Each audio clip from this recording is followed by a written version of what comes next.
একটা ছোট্ট গ্রামের কিনারায় থাকতে তানভীর নামে এক ছেলে। ওর বাড়ি খুব সাধারণ, টিনের ছাদ, বাঁশের বেড়া আর ভাঙা একটা চেয়ার।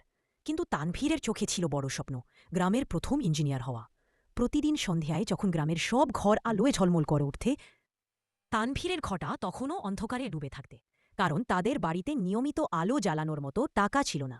তাই তানভীর কেরোসিনের ছোট্ট আলোতে বসে পড়ত। একদিন গ্রামের কিছু ছেলে হাসতে হাসতে বলল, ওই তানভীর, অন্ধকারে থেকে কি ইঞ্জিনিয়ার হবি? তানভীর শুধু হেসে বলল, আলো না থাকলে নিজের ভিতরের আলোটা জ্বালিয়ে নিতে হয়। বছরের পর বছর শেষে ছোট্ট আলোতে পড়তে পড়তে বড় হল।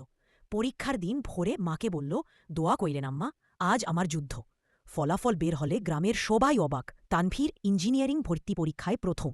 যে ছেলে এক সময় অন্ধকার ঘরে বসে পড়ত, সে আজ আলো হয় সবার সামনে দাঁড়াল।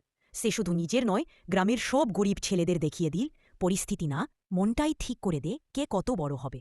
তানভীর জুনো একটা সাবস্ক্রাইব করুন।